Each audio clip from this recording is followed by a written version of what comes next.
So పేదలకు రావాల్సినటువంటి సంక్షేమ పథకాలు రాకుండా మరోసారి మోసం చేసేటువంటి ప్రయత్నం చేస్తోంది కూటమికి సంబంధించినటువంటి పార్టీలన్నీ కూడా. సో మరోసారి ఈసీకి లెటర్ రాసేసి సో పేదలకు అందాల్సినటువంటి సబ్సిడీలు కానీ, చేయూత కానీ, ఆసరా విషయంలో కానీ, ఎస్పెషల్గా కిందటి ఏడాది తుఫాను వల్ల నష్టపోయినటువంటి రైతులకు ఇచ్చేటువంటి ఇన్పుట్ సబ్సిడీ విషయంలో కానీ మోకాలడ్డేటువంటి ప్రయత్నం చేశారు. సో దీనికి సంబంధించి మనతో పాటుగా భీమిలి నియోజకవర్గ అభ్యర్థి ముత్తంశెట్టి శ్రీనివాసరావు గారు ఉన్నారు. సో ఆయన అడిగి తెలిసినటువంటి ప్రయత్నం చేద్దాం. సార్, ప్రతి దానికి మోకాలు అడుగుతున్నటువంటి పరిస్థితి చూస్తున్నాం. ఏదో ఒక ఇష్యూని తీసుకొస్తున్నారు, దాన్ని పేద ప్రజలకు రావాల్సినటువంటి పథకాలను కానీ వీటన్నింటిని కూడా అడ్డుకునేటువంటి ప్రయత్నం చేస్తున్నారు. చివరికి కిందటి సంవత్సరం మీరు కూడా చూసారు, తుఫాను వల్ల నష్టపోయినటువంటి రైతులు ఇన్పుట్ సబ్సిడీ వేసేదాన్ని కూడా పూర్తిగా అడ్డుకున్నారు. దీన్ని ఎలా చూడొచ్చు సార్? ఏం చేయాలనుకుంటున్నారు? అందరికీ నమస్కారం అండి. ఇప్పుడు ప్రజాస్వామ్యంలో ఎలక్షన్లు అనేది ఒక ప్రక్రియ. ఎలక్షన్లు ఉన్నాయి కదా అని భోజనం చేయడం మానేయట్లేదు కదా, పడుకోవడం మానేయట్లేదు కదా, మనం ప్రయాణం చేయడం మానేయట్లేదు కదా. కొన్ని న్యాచురల్గా జరుగుతున్నారు. ఎందుకని ఇప్పుడు ఈ బేసిక్ కమ్యూనిటీస్ ఉన్నాయి, లేదా రెగ్యులర్గా పేమెంట్స్ ఉంటాయి, అవన్నీ కూడా జరగకుండా అడ్డుకుంటాం ఎంతవరకు కరెక్ట్ అనేది చంద్రబాబు ఆలోచించాలి. ఆయనకి ఎందుకంటే కూటమి కట్టాడు, కుట్రలు చేశాడు, అయినా కూడా ప్రజలు జగన్ గారి పక్షాన ఉన్నారు ఏకపక్షంగా. మరి ఆయన గెలిపించాలని నిర్ణయించుకున్నారు. సో జగన్ గారు గెలుస్తున్నారు, చంద్రబాబు ఓడిపోతున్నాడు. కాబట్టి ఆయన ఫ్రస్ట్రేషన్ తోటి ఏం మాట్లాడుతుందో అర్థం కావట్లేదు.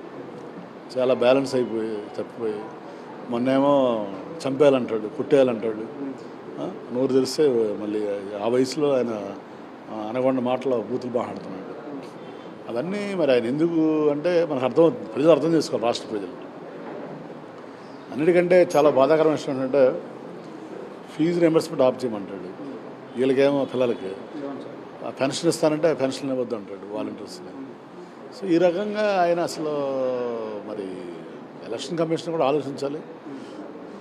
వన్ సైడెడ్గా అధికారులు మనస్థైర్యం దెబ్బతినే విధంగా అధికారులు మార్చాలంటాడు.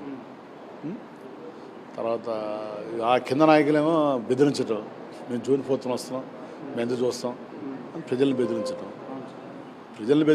అధికారులు బెదిరించటం, ప్రజలకు అందవలసినటువంటి పెన్షన్లు కానీ సంక్షేమ పథకాలు కానీ అందజేయకుండా ఆప్షన్ చెప్పటం.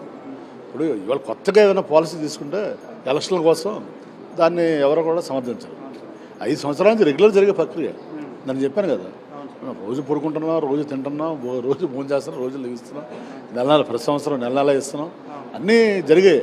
కొత్త విధానాలు పరమైన నిర్ణయాలు తీసుకుంటే లేదా ఓటర్ని ప్రభావితం చేసే నిర్ణయాలు తీసుకుంటే అని అనుకోవచ్చు. 5 సంవత్సరాల నుంచి జరుగుతున్న ప్రక్రియని ఈ రకంగా ఇబ్బంది పెట్టి మన ముసలి వాళ్ళు చనిపోయారు, చూసాం. 32 మంది చనిపోయారు. అది చెప్పండి, ఎవరు దానికి బాధ్యులు? ఇలాగా ప్రతిదాన్ని కూడా ఎంతవరకు అయినా మరి రాష్ట్ర ప్రజలు ఆలోచించి ఆయన తగిన రీతిలో బుద్ధి చెప్పాలని ఓటు ద్వారా. ఎందుకంటే ప్రజాస్వామ్యంలో ఏం చేయగలం మనం? ప్రజాస్వామ్యంలో మనకి బాబాసాహెబ్ అంబేద్కర్ ఇచ్చింది ఓటు ఒకటే.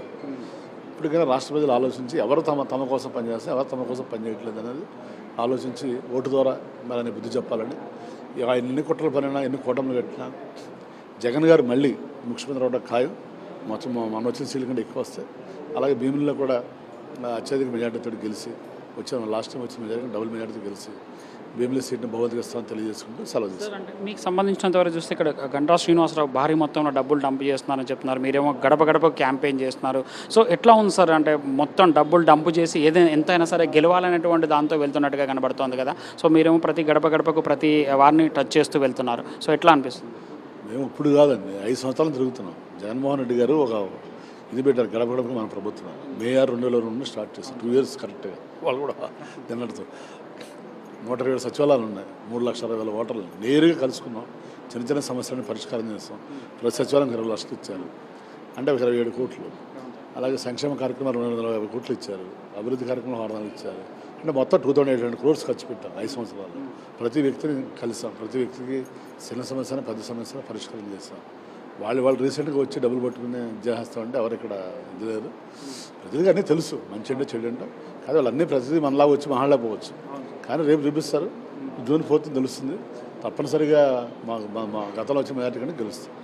అంటే జనరల్గా అంటే రైతులు అంటే అగ్రికల్చర్ రైతు అనేవాడు ఒక దండగా అనేటువంటి ఒక స్టేట్మెంట్ ఇచ్చాడు. సో అదే ధోరణిలో వెళ్తున్నాడు అనుకోవచ్చు. ఎందుకంటే ల్యాండ్ టైటింగ్లు అనేది దాంతో పెట్టుకొని సో పూర్తిగా భయాందోళనకు గురి చేస్తున్నటువంటి పరిస్థితి కనబడుతుంది. మీ దగ్గర కూడా మీ కాన్ఫరెన్స్ కూడా చాలామంది రైతులు ఉన్నారు. అట్లాంటి వాళ్ళకి ఏం భరోసా ఇస్తున్నారు సార్?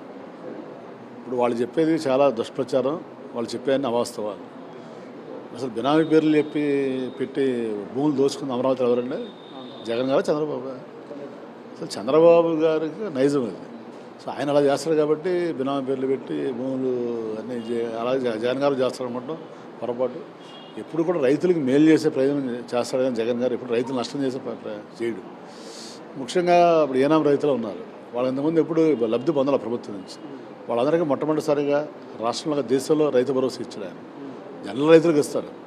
అలా మామూలు రైతులతో పాటు కౌలు రైతులు, ఏనాం రైతులు అందరూ కూడా లబ్ధి పొందారు. కాబట్టి అలాగే రాజశేఖర రెడ్డి గారు ఫస్ట్ ఫ్రీ కరెంట్ ఇస్తే బట్టలారేయాలని చెప్పి మరి దేశంలోనే మొట్టమొదటిగా ఫ్రీ కరెంట్ ఇచ్చాడు కదా, దేశంలోనే మొట్టమొదటి రుణమాఫీ చేశాడు కదా. అలా రైతు రాజ్యం కోరుకుంది ఆనాడు రాజశేఖర రెడ్డి గారు, ఈనాడు జగన్మోహన్ రెడ్డి గారు. వ్యవసాయం దండంగా చెప్పి ఈయన చంద్రబాబు నాయుడు. కాబట్టి ప్రజలకు అవన్నీ తెలుసు. ఎప్పుడు కూడా ప్రజలకు మేలు చేయాలి, పారదర్శక విధానం తీసుకురావాలన్నదే జగన్ గారి విధానం. ఇది అభివృద్ధి వికేంద్రీకరణ చేయాలి. అందుకే 3 రాజధానులు ఉన్నారు. 3 రాజధానుల కంటే ముందు ఏం చేశారు? 13 జిల్లాలు 26 జిల్లాలు చేశారు. ప్రతి వార్డు గ్రామంలో సచివాలయాలు పెట్టారు. అది ఏంటి? అధికార వికేంద్రీకరణ. అలాగే 15,000 సచివాలయాలు పెట్టి 4 లక్షల మందిని వాలంటీర్స్ కానీ సచివాలయ సిబ్బందిని పెట్టి ఇవాళ ప్రజలకు ఏం కావాలో వాళ్ళ ఇంటికి తీసుకెళ్ళి అన్నీ చేస్తున్నారు. సంక్షేమ అభివృద్ధి కార్యక్రమం. ప్రజలు సంతోషంగా ఉన్నారు. అది వారంలేకపోతున్నాడు. దాంట్లో ఎలాంటి అవినీతి లేదు, ఎలాంటి వివక్షత లేదు. ఈ సంక్షేమ పథకాలు అందుకున్న వాళ్ళలో తెలుగుదేశంలో కూడా ఉన్నారు, జనసేన ఉన్నారు, అన్ని పార్టీలు ఉన్నారు. అది ఆయన సాధించిన మొట్టమొదటి విజయం. దానివల్ల ప్రజలు వాళ్ళు సంతోషంగా ఉన్నారు. ఆయన ఎక్కడ పార్టీ చూడాల, కులం చూడాల, మతం చూడాల. కాబట్టి అన్ని వర్గాల ప్రజలు సంతోషంగా ఉండాలని ఆలోచించిన నాయకుడు జగన్ గారు. అన్ని ప్రాంతాలు అభివృద్ధి చెందాలని కోరుకున్నాడు జగన్ గారు. కానీ చంద్రబాబు నాయుడు అలా ఆలోచించలేకపోతున్నాడు. ఇవాళ ఏదో ఆ మేనిఫెస్టో ఈ మేనిఫెస్టో అని కాపీ కొట్టినా ప్రజలు ఆయన నమ్మే పరిస్థితి లేదు, విశ్వసించే పరిస్థితి లేదు. నేను చూశారు 3 సార్లు ఆయన. కొత్త ఏమన్నా నమ్మే వెళ్ళాము కానీ 3 సార్లు చూశారు. కాబట్టి అక్కడ తప్పనిసరిగా వాళ్ళు ఎన్ని జిమ్మికలు చేసినా ప్రజలు నమ్మే పరిస్థితి. జగన్ గారు కంపల్సరీ. ఫైనల్గా సార్, మహిళలకు సంబంధించి అంటే చేయూత ఇచ్చేది, డాక్రా మహిళలకు సంబంధించిన రుణాలు మాఫీ చేస్తున్నప్పుడు బాగా కొట్టాడు. ఇప్పుడేమో ప్రతి దానికి నవరత్నాల్లో ప్రతి దానికి రోజుకొకటి తీసుకొచ్చి దానికి అడ్డుపుల్లు వేస్తున్నాడు.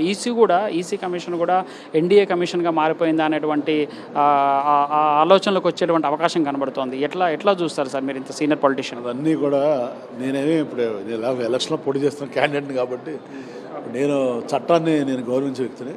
నేను వాళ్ళని గురించి కామెంట్ చేయను. ప్రజలు ఆలోచించాలి, రాష్ట్ర ప్రజలు ముఖ్యంగా. ఎందుకంటే బాబాసాహెబ్ అంబేద్కర్ ఇచ్చింది మనకి రాజ్యాంగం కల్పించిన హక్కు, ఓటు హక్కు. కాబట్టి ఆ ఓటు హక్కు సామాన్యుడిని ఎమ్మెల్యేని చేస్తుంది, సామాన్యుడిని ముఖ్యమంత్రి చేస్తుంది, సామాన్య ప్రధానమంత్రి చేస్తుంది. అదే ఓటు మళ్ళీ ఎంత పెద్దవాడిని దించేస్తుంది. కాబట్టి మనందరం కూడా ఒక బాధ్యతతోనే ఉండాలి సమాజంలో ప్రజాప్రతినిధులుగా ఉన్నప్పుడు. అంతేగాని ఇలాగా మన ఇష్టం వచ్చినట్టు మన చేతిలో కొన్ని వ్యవస్థలు ఉన్నాయని ఆ వ్యవస్థలు మేనేజ్ చేస్తామంటే ప్రజలు సహించరు. చూసాం చరిత్రలో మనం, ఎందుకంటే పెద్ద వాళ్ళని చూసాం. కాబట్టి ప్రజలు ఇవన్నీ కూడా గుర్తుపెట్టుకుని ఎవరు మన కోసం పనిచేస్తున్నారు, ఎవరు మన సంక్షేమం కోసం పనిచేస్తున్నారు, ఎవరు వ్యవస్థలు మేనేజ్ చేసి మనకి ఇబ్బంది కలిగజేస్తున్నారు అనేది వాళ్ళు ఆలోచించుకుని తప్పనిసరిగా మరి జగన్ గారిని మళ్ళీ ఆశీర్వదించాలని మీ ద్వారా విజ్ఞప్తి చేస్తూ, అలా భీమిలి నియోజకవర్గ ప్రజలకు కూడా మీ ద్వారా నేను విజ్ఞప్తి చేస్తున్నాను. గతంలో 2 సార్లు ఆశీర్వదించారు, మళ్ళీ ముచ్చటగా 3వ సారి కూడా జగన్ గారు నమ్మి నాకు మళ్ళీ గెలిచి రమ్మని చెప్పారు. తప్పనిసరిగా మరి నేను ఎప్పుడు కూడా రాజకీయాన్ని ఒక సేవలా భావించాను. మళ్ళీ 3వ సారి అవకాశం ఇస్తే తప్పనిసరిగా మిగిలిన కార్యక్రమాలని కూడా కంప్లీట్ కావాల్సిన కార్యక్రమం కంప్లీట్ చేయడం జరుగుతుంది. అలాగే మళ్ళీ భీమిలి అభివృద్ధికి నా వంతు కృషి చేసి మళ్ళీ భీమిలి ప్రజల రుణం తీర్చుకుంటానని రేపు మే 13వ తారీఖు జరగబోయే ఎలక్షన్స్లో మీ యొక్క అమూల్యమైన ఓటు, మరి 2 ఓట్లు వస్తాయి. ఒకటి శ్రీమతి బొత్స ఝాన్సీ గారు, మంచి వ్యక్తి, ఉన్నత విద్యావంతురాలు, ఎంపీగా ఆవిడకి, ఎమ్మెల్యేగా నాకు 2 కూడా ఫ్యాన్ గుర్తు మీద వేసి ఆశీర్వదించాలని మీ ద్వారా భీమిలి ప్రజలకి విజ్ఞప్తి చేస్తూ సెలవు తీసుకుంటున్నాను. Jai Hind, Jai Jagan. Thank you sir, thank you so much. So మాయ మాటలు చెప్పేటువంటి చంద్రబాబు మాటలు ఎవరు నమ్మరు. సో రైతులను మోసం చేస్తూ మహిళలను మోసం చేస్తున్నటువంటి చంద్రబాబుకు ఖచ్చితంగా ఓటుతోనే బుద్ధి చెప్తారని చెప్పేసి అవన్ శ్రీనివాస్ చెప్తున్నారు. వీడియో జర్నలిస్ట్ నాగరాజుతో రాజ్ కుమార్, సాక్షి టీవీ, భీమిలి.